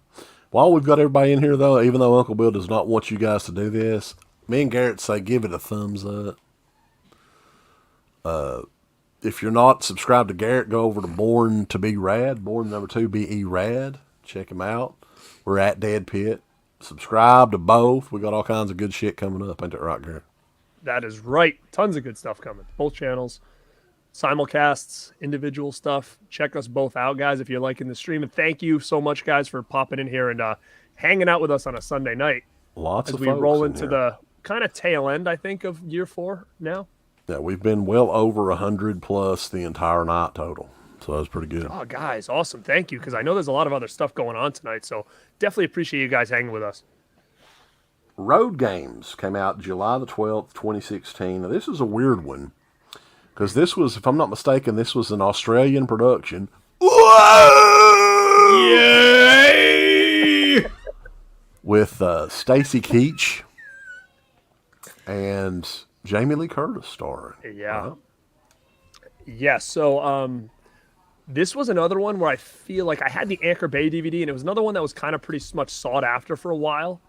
And then I think it got like a weird re-release by Anchor Bay at one point. Whereas remember, like they had those red covers, like slips or whatever. That was like the only other way to get it. And then I bought this when it first hit Blu-ray by another company. I think it could have been 88 Films. If guys, I could be wrong. There's another company that put this out on Blu-ray. They also did a all-region version of Silver Bullet. I bought both of them. So then when this was announced for Screen Factory, I didn't buy it because I already had it on a Blu-ray already. So Yeah, and a good thing to mention too is a lot of the bigger titles, there were very few of them that never had to release prior. Most of these were re-releases of stuff that had already been out before. One other thing real quick, old Curly Jaws. We do need to mention this because Oh, he's yeah. very close to getting a Captain B plan tattoo. He's got a Dead Pit tattoo. He's the first person that I know of that's ever got the Dead Pit tattoo. You want to see a Captain B plan tattoo? Go over there on the Facebook, the Dead Pit fans' Facebook page. What is it going to be? Just like his face? Like he's going to get a portrait? I'm not sure. I don't know. That's amazing. I hope so. That would be awesome. But yeah, continuing on. Yeah, road games. That's a good one. I mean, from that time period. Wait a second. I think Was that's there a remake of? I think Road that's a Games as remake. well? Because I think Road Games, the original Road Games, came out like not too long ago God. from Screen Wait. Factory. There's a Road Games remake? 2015 is what it says. Yeah, IFC I Midnight. think so. Oh, So yeah, that's I the never, remake. I never seen it then. Never seen it. Carded Redemption. That sounds like either Vinegar Syndrome or Severin. When are we getting a Yeah. Carnosaur trilogy Yeah. released on Blu-ray or 4K? I think it's a Vinegar Maybe Syndrome like for Full sure. Moon. Slasher Season 1. Garrett, do you own that? Okay. Nope. What the hell is that? I don't know. This is kind of a good one. Bad Moon from 1996. That's a really, really underrated werewolf film. Eric Red, I'm pretty sure, directed that. And Dennis the Menace is starring in it. That's right. Eddie Wilson's in it. he's Not. pretty amazing. It's cool. Very different. It's like dog versus werewolf or whatever, right? It's they're like a fight. I forget, but it's a cool movie. It's just a very different take on the werewolf that genre that we were getting, I think. Speaking of dog versus werewolf, and this just triggered this in my head. When the fuck is Watchers going to come out on Blu-ray? I don't know. Because that's don't know. one that like I can't believe nobody's ever put that out on Blu-ray. Corey Haim, baby. That's a classic. Both of them are actually like fairly decent movies, the first and the second one. Didn't it have a Artisan or something, right? Didn't they do the DVD of it? Anchor Bay, Yeah. I think, did a Anchor double Bay, because I pack, did remember it? the double, Oh, the did double they? feature. It's like the like Silent Night, Deadly Night. It's hard to kind say was who would another- own that. That was another sought after release, that double pack back in the day. But yeah, that's a cool movie. Another one, these two came out the same day. This is one that I've kind of regretted not getting for a long time. Because, I mean, it's an all-time classic, and there's different versions of the movie on this, too, and that's Return of the Living Dead, the collector's edition. July the 19th, 2016. I actually have two of those. I found one of those at the local comic shop that still had the slipcover and everything. Bro. This was not too long ago, and I think it's going for like $80-$90. Dude, if you have it with a slip, if you have two, I would get rid of one now, because I can see this being a very 4K movie very soon. I would just So- give it to me. You can bring it up. What the fuck? That way you can get rid of it real quick. Yeah, it'd be I quicker that way. would dump it for sure if you can now, because it's gonna come back out. They're not gonna let this sit around for a long time. Yeah, I could definitely see a 4K of that. Yeah. The Boy Who Cried Werewolf. Bulls. The Boy. Universal Pictures. 1973. You know, I don't remember a lot about it, but the wolf looks pretty killer on the back. It almost Does it? It almost looks like Does a it, cross Garrett? between like Teen Wolf and, you want to see it? Let's see if I can get it. Oh, come on. That's a vicious looking werewolf. Yeah, that Teen is. Wolfish. It's all right. It doesn't look. I can't get a good shot of it, but yeah, man, this is another one I'm gonna have to rewatch because I don't remember anything about it. Yeah, there was. Max may need to remind me though about Return of the Living Dead. There was some issues with bootleg versions of this release in particular, like BD ROMs of it or something like that. Really? Yeah, I don't know the details, but I've heard a couple people talk about it over the years. Hey, what's this? Something's in here. Oh, fuck. So it shows how long ago I've used this thing. Hold on. Uh-oh. What the hell is this? That's fucking Didn't come blood with a- money. It's a birthday card. I think I the know what thing. this is. I thought I sold this, but you know what? I will now. If anybody Is wants The to- poster. It's a poster that came with more brains, and it's signed by like a bunch of people. Oh, yeah. Shoot, I thought I sold this a long time ago. That's crazy. I've It got pays Hey, off to do these. Yep. Yo, is Christian Hanna still in here? Because I know he's a big fan of this movie. But yeah, it's got a bunch of. They didn't hear you. It's bedtime. No, it ain't. Yes, it is. No, he's got 6 minutes. I've still got 6 minutes. You're supposed to come in here at 10:39. Well, it's early tonight. I love Well, it. That hell. shirt's coming, bro. But yeah, this is cool, man. This has got 1, 2, 3, 4 autos on here. Sweet. Cool. What? Nothing. Bedtime. Bedtime. Let's go. Some people That's have funny. careers they have to work in. I've got a career too. We're talking about horror movies and shit.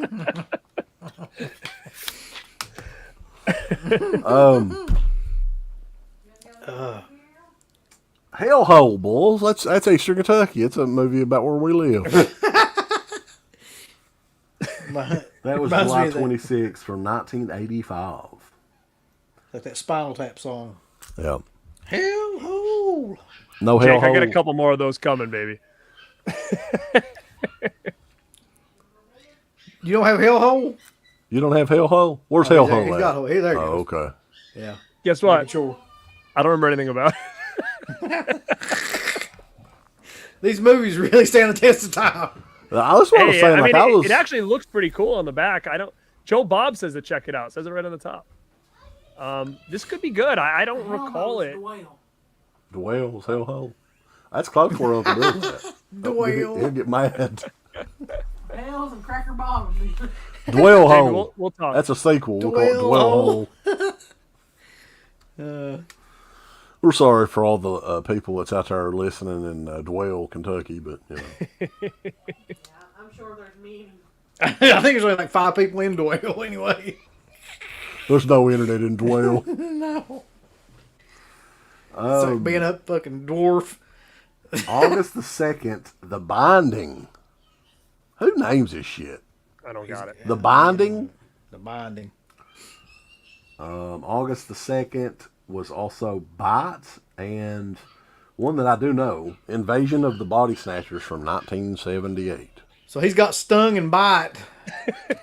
Next Oh one. man, Invasion is awesome, guys. This is killer. I didn't get the 4K, but this is an awesome addition. So you guys have all seen this. So. Yeah, I've actually got that one, and that's like one of my favorite. Now, Kino did the 4K, and it's pretty much everywhere. I think I saw it in Walmart the other day. Yeah, so if you guys missed out on that Scream Factory one, it's probably out of print. So definitely jump on that 4K because that movie is fantastic. Dude, I mean, it's just one of those movies where everything about it's perfect. The acting, the atmosphere, the ending. Like, it's a great movie. Like, I would put it up there at the same type of, like, feeling like The Changeling and things like that have. I mean, it's just a great movie. Well, Pop just said that right now, while we're live, Vinegar Syndrome just announced Life Force 4K. What I an mean, that's odd- pretty cool. odd Yeah, but choice it's for a 4K. definitely an odd choice, especially like to start everything off. Like, that I would have said, let's get the fog out there, but But, What's We'll the say other one? this. Okay. Just, yeah, Life Force, come on now. the thing is, I think they've already released Life Force a bunch of times already. Like, didn't they already do that on like a Steelbook and all that Yeah, other stuff too? So yeah. it's kind of weird that we're getting it again. I mean, I like it. It's okay. It's not great, but I think y'all are missing the big picture here, which is that would be what's her name, Melinda May's Yeah. titties in 4K, 4K, yeah. for like the entire hour. Prestonsburg's finest in the house. Uh-oh. Who's that Sexton sexton in the top right? Is that me? Yeah. Take your shirt off. Oh, this is great. I gotta move down there, man. Yeah, she's a looker too. Nice. Candyman 4K, Life Force 4K, and Escape from New York 4K are May releases. The killing I'm probably us, man. going to get all those. Yeah, I Like, probably will too. I can't believe I'm rebuying this stuff again. I can't believe it. Scream Factories is doing those. Yeah. Yeah. sucks 'cause I just posted a picture on my IG like about all the 4Ks so far, and there was like, you know, it was a good couple. Like you had Alligator in there, you had like They Live, and a bunch of good stuff. Prince of Darkness, but now it's like shit. My whole thing Candyman's is fine. honest. Like Yeah, definitely getting you know, I'll definitely get Escape from LA. I mean, it's Escape from New York, but I don't know. Life Force is. I'm not down for any of them that can kiss my ass. Ice Ice Bowie knows where it's at. I'll definitely get Sidekicks 4K if that comes out. And Scream also announced The Craft in 4K. I'm not getting it. I'm not doing it. What about let's get back in the list here real quick. August the 16th, Session 9. We were talking about this not too long ago. What the hell happened to Brad Anderson? That's a good point, man. He was really like up there for a while. It's like one of the big name directors. Yeah, I thought this was a cool movie. I don't know. Maybe it was Curly Jaws. I think somebody was hating on it the other day, but I always thought Session 9 was pretty cool. Yeah, that's one of my top kind of like independent films really for the last 20 years. Like first time I saw that movie, I was completely blown away about how good it was, and still holds up to this day. Yeah, Great. It's creepy, man. Great atmosphere, great performance by the dude from NYPD Blue. I can't remember his fucking name, but you know what I'm talking about. The redheaded guy. Yeah. Amityville 2, The Possession's in a box set, I think. I don't think they Scream released Factory, yeah. individual one, but Session 9 is definitely genuinely creepy. I think that it's weird though. Like he doesn't really Dawn of the Dude's saying that he directed an episode of The Peacemaker. So he's going more towards TV, it looks like. Yeah. What happened to Lucky McKee for that fucking matter? Like, I mean, he was doing May and all that stuff, and then anything about him. We do know what happened to Mick Garrison. He directed the next movie that we're going to be talking about. He did. Mick Garris did a great job in that new Texas Chainsaw movie.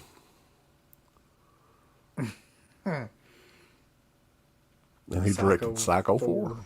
I liked Psycho 4. I know it gets a lot of shit, but I like all the Psychos, to be honest with you. This one as a kid, I always kind of found amusing just because, I don't know, as like a teenager, you're watching this movie and that's that scene where the mother's like grabbing him in the church.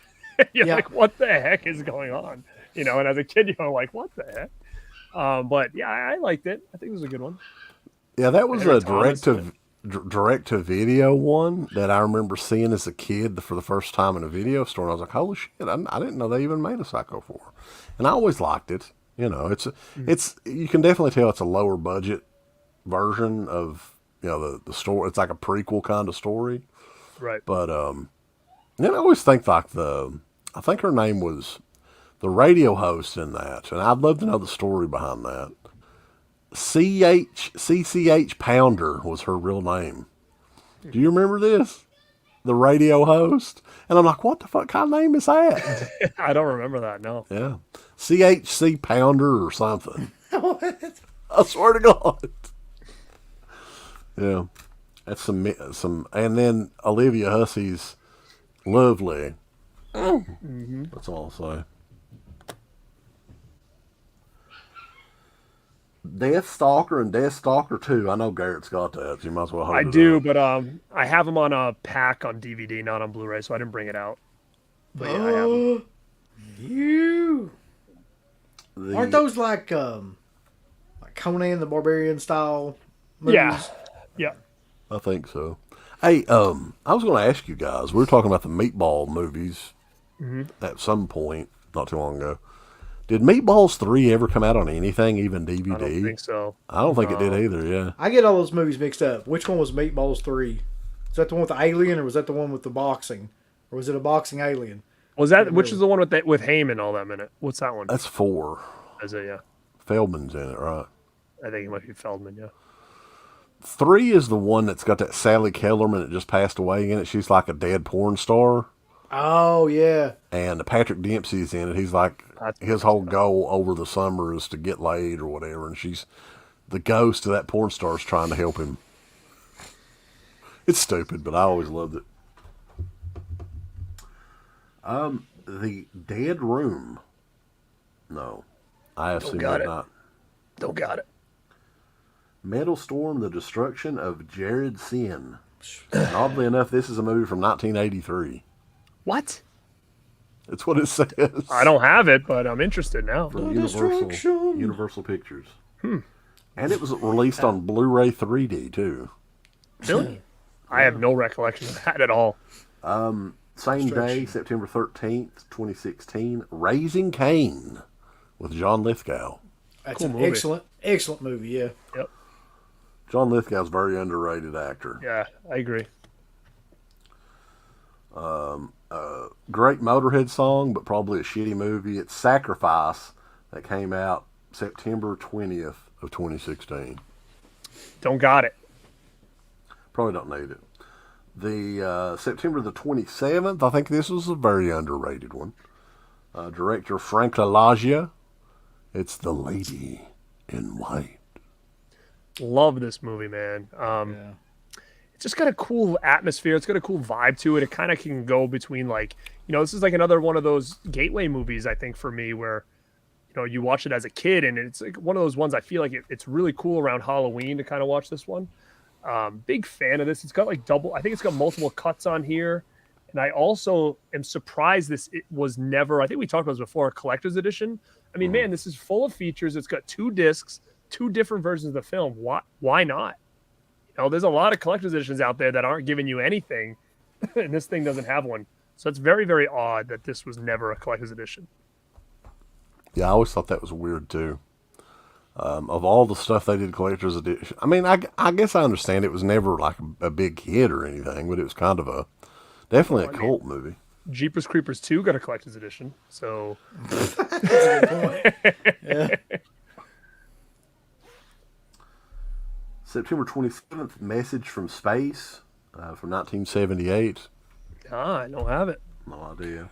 Damn, these next few are awful. Time Walker. Time Walker, listen, that's a good one. I have the Shout Factory DVD, but that was one that they must have just had the rights for because it came out on Blu-ray, and I really regret not getting it because it is a real cool movie. But it was one of those like 1,000 units.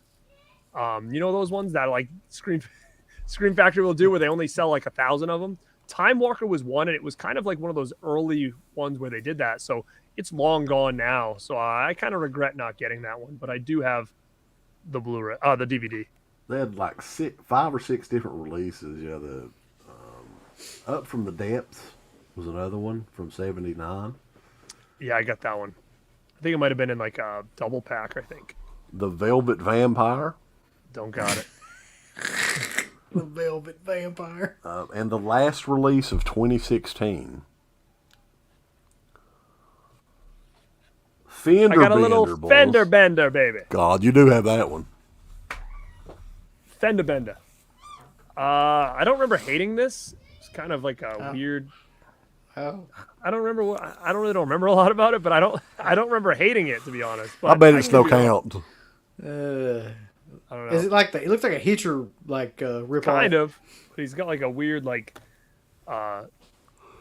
do you call that guy? The what's the guy in Pulp Fiction? The Gimp. He's got the Gimp suit on. Oh Lord. Man, I gotta say though, like, this was a fucking not a good year. No, that for was a Scream shit show Factory. for Scream Factory. God.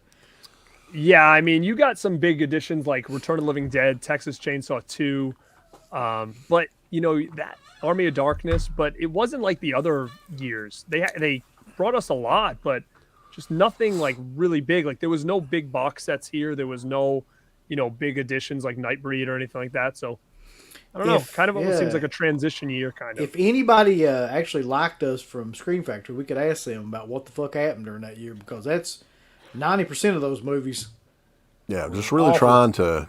I don't know if they were just these movies. Like this was people were buying whatever, so they were like, "We're going to release whatever," and it looks like it's what they did. Lord Yeah, but I mean, I God, think we were pretty good to Scream Factory this year. There wasn't a lot of like mess ups or anything like that. So Elvis We is got singing the to us in king. the chat. the King's in the house. welcome. He's got Bring out the Gimp. So yeah, guys, everybody that's still in here, thumbs up. I don't listen to Uncle Bill. Don't matter what he says. don't Thumbs do it up, like it. thumbs up. And we will do more of these down the line. I'm thinking it'll be a little while before we do year 5, but that will be something that's because everybody loves this shit. Like, I don't know, it's just hopefully you guys will enjoy the Waxwork Records one here in a couple weeks. But Yeah. we have one more announcement to make, Bulls. Oh, God. So this one's a little bit different. This is kind of a concept. We'll show you the clip and then kind of talk over it a little bit. It might be a little bit easier to understand that way. I think Curly Jaws is going to go nuts with this one, to be honest with you. Yeah, this is right up his alley, Curly Jaws. So this is going to be around the basketball tournament. We're going to call it the Final Four. Who's that look like, Bull? Woo! Look at these handsome gents. Oh, my God.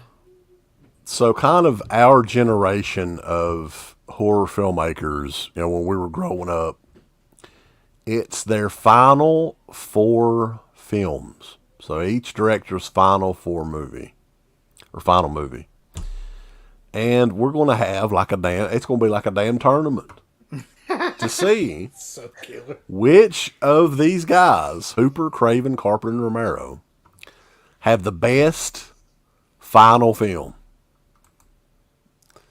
And a lot of these movies we have not watched since they come out. Hooper's movie I have never seen. The I haven't seen it Jinn. either. It's on Vudu for free. So that's one that's coming in a few weeks. We don't have a date on that yet, but it'll be close to around the basketball tournament. It shouldn't blow anybody else's mind, though, that the only one of them guys left is John Carpenter. Yeah, it definitely does, because I was thinking in my head, like, well, maybe it's not his last film. Maybe he's going to, maybe he'll sneak one out, but it's going to be an interesting time because, I've never seen Jin, but I'm definitely kind of interested to rewatch The Ward. I'm interested to rewatch, what is it? Is it Soul to Take is his? Yeah. And Survival of the Dead? Like, all those movies I've watched once when they first came out. So I'm kind of interested in going back and watching them again and kind of ranking them and stuff like that. So it's kind of a cool concept, but, it's not going to be a fun watch. But we'll see if we have change of thought. Maybe. I mean, finally comes, some of these movies, like we said, we haven't viewed them since they were released back in the day. And I know a couple of people are probably asking about why we didn't include Scream 4 for Wes Craven. That's a franchise movie. Right? So that's nothing new, really, if you ask me. So his last original horror movie was My Soul to Take. So that's why we're including that instead of Scream 4. I would rather watch My Soul to Take. Not that I hated Scream 4, but I think it just fits better with what we're doing here. I'd forgotten that we had like the past with that movie that we did, where that's actually the movie we got robbed watching. So yeah, it'll be interesting to say the least. Yeah. So that's going to be a fun show, and we'll keep you guys posted on when that'll be. That'll probably be sometime in late March, maybe early April. I'm not sure when the actual Final Four tournament is. Yeah, so it's definitely kind of cool. So yeah, we've got the Waxworks year 1, we've got Final Four, and 2 big shows, guys. So keep your eyes open. We'll, to set reminders on those 2 things. And definitely appreciate you guys hanging in here this whole time. Because again, it wasn't, as controversial as Scream Factory year 3, but I don't know. Carter Denton cannot believe we're going to watch Survival of the Dead again. I'm gonna fucking watch it just to be professional, but Jesus, I'm not gonna enjoy it. Yeah, and I'm interested. The Hooper movie, I haven't seen it at least. So that'll be interesting. That could be a hidden gem, Uncle Bill. Thanks, Pop. You got somebody on here hitting on you, Uncle Bill. No, I don't. I'd rather not. If at all possible, I'd like to avoid that.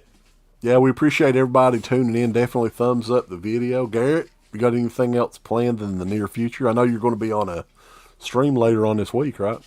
Yeah, so I got a couple things going on. So I've got a stream going on Wednesday, Alec.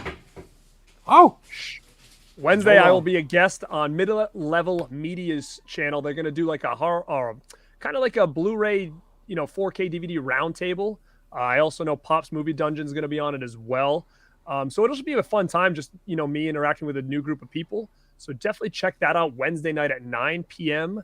Also, too, I have rad recommendations. I'm going to do a rad recommendation recap or review, basically talking about the first 9 episodes of rad recommendations that I did in 2021. Because now we're at 2022, and I have 2 rad recommendations scheduled, which I'll talk about on my review show that should be up this week. Uncle Bill, are you ever going to finish your Argento series? No. It's just tossed Man, aside. like there's no way for me to get and watch all those damn films is the problem. Like some of them, like Giallo, I don't even know where the hell I would find that at. Now I probably could if I picked like maybe 2 or 3 films out of that time period and just like finished it by doing that, and I might do that at some point too. But hell, I'm gonna try to do the Fulci thing for a while. See how that works out. Yeah, you're doing, what is it, Finger and Fulci or something like that? Finger and Fulci, if I could have got away with it, that's what I would have named it. But no, it's Tuesdays with Fulci. And are you dropping the first one this Tuesday? Yeah, and I was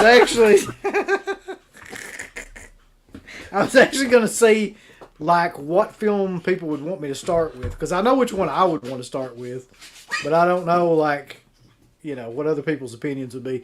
Like, because you can go like the straight route, which would be like City of the Living Dead, zombie stuff like that, or like more along the lines of what I was thinking, like New York Ripper.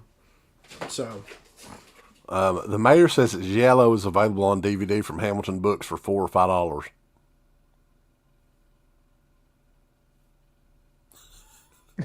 Huh? I did not know that. Order it right now. Aware. They want you to guys. do it, man. But, yeah, stay tuned to everything. We've got plenty of stuff planned. The Patreon page is growing and growing, and we appreciate it. And Shut up, God. little Princess Puffins appreciates it too. Yeah, guys, thank you so much for hanging out with us. And find Born2BeRad on Instagram and on YouTube and deadpit.com. .com. Let's let Uncle Bill stay muted. Thank you guys again. Give us the thumbs up. Up your butt. Like, subscribe.